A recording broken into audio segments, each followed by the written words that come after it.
So Todd has been on staff with us here for about a year, leading Connections Ministries and life groups, and he's doing a fantastic job at both of those. And again, he's been working together with Carrie Carpenter, who leads our care groups and women's ministries on this initiative, Better Together. And I'm really excited it's launching today. Would you just start here, Todd, by sharing with us why are life groups so important to our vision at Carnegie Free? Great. You know, it's easy to do life alone. Yeah. You know, if you want to make peanut butter and pickle mayonnaise sandwich, you can do that. You can clean up after yourself. You can do any number of things by yourself. But when it comes to spiritual growth, relationships, and going out on mission, it's lonely. It becomes very empty if we don't have it. And so doing life together really enriches our lives and our ministry. At Carnegie Free, we believe that life change happens in life groups. When we build relationships, when we dig into the scriptures together, when we experience life with other people, that's when transformation really begins to set in its roots. When we are connected relationally, we begin to grow spiritually. I really like a lot of the passages that have phrases like one another and other types of phrases where it reminds us of our interconnectedness, our need for interpersonal engagement. And I think of Christ and how he modeled that even with his relationships here on earth, that he gathered groups of people together and they did life together. It really reminds me over and over that we truly are better together.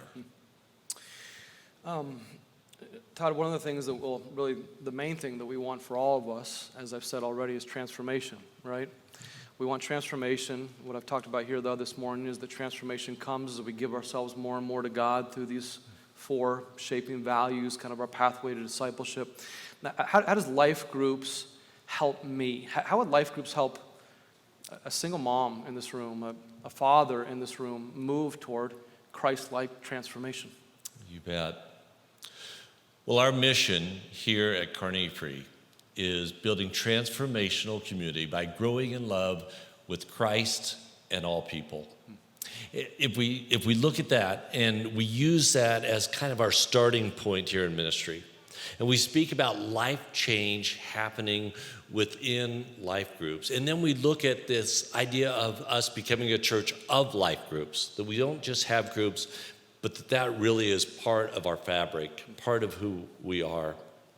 We look at that and really we begin to walk step in step in our life group communities with what the mission of the church is, because we begin to see groups and individuals being transformed as they grow in love with Christ and with each other. And we begin to see, again, that whole idea that life really is better together. Todd, if you were to look 9 months out, what's your dream for our church relative to Better Together and all the different kinds of community that we would have here through men's groups at Men's Forge, women's on Monday nights, various life groups in homes, some life groups here at the church? What do you dream about? Well, as we think of the Better Together initiative, our hope is that we're going to help individuals within our church move from being lost in a crowd to being known in community. And so as we look at that taking place, and as part of that journey, we look toward expanding our life groups while at the same time beginning to watch transformation unfold. I look at that, and then I think as part of this initiative, we've got a couple of key focuses. We've got one that is to empower, and the other, which is to engage. Throughout this year, our hope is to increasingly equip our leaders to be empowered to build their life groups, to help speak into people's lives, while at the same time helping everyone who's a part of a life group to know how to better engage others who are not. And then providing a pathway for those that are interested in getting into a life group, the opportunity to engage as well.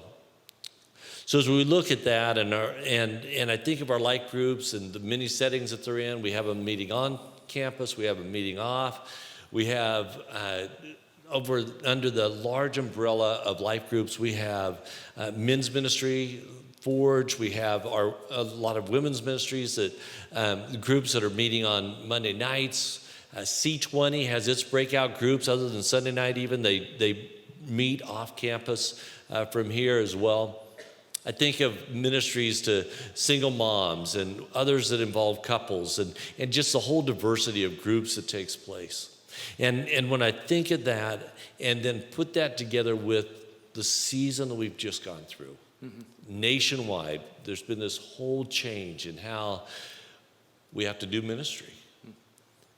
And I think of how many groups did such a tremendous job of keeping connected with their small community. And they kept engaged. They found new ways to see that transformation take place. And so if I look at, so how does that dream unfold in terms of the context of this initiative? What strikes me is, what would it be like if we saw week to week more people meeting in their life groups than what we even see on Sunday mornings? That it became such a part of who they are, that it began to be such a major part of their livelihood, that was truly where their spiritual growth began to deepen.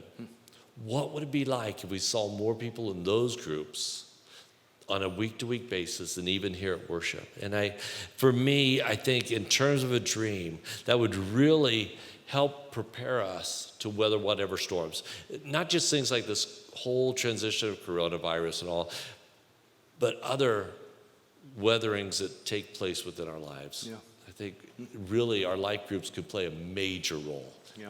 in helping us in those. That's a huge dream. That's a cool dream, isn't it?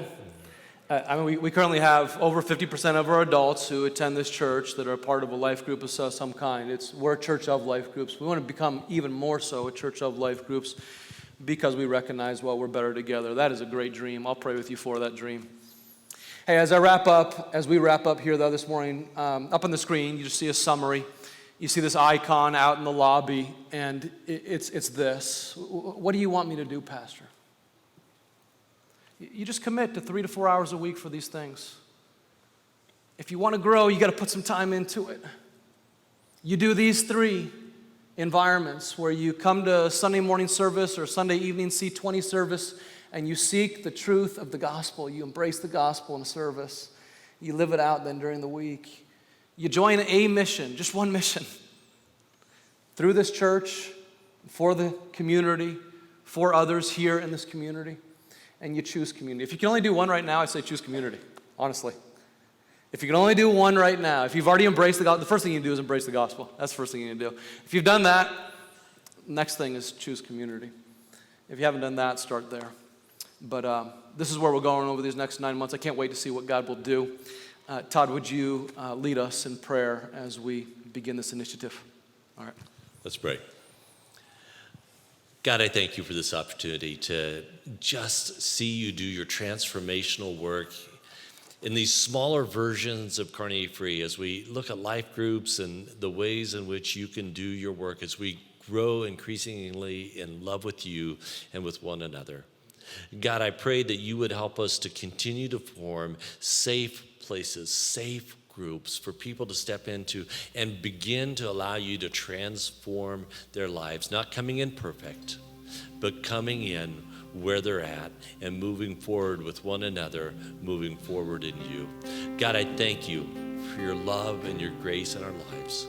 May we increasingly understand that and allow that to unfold within our communities. To you be glory, God.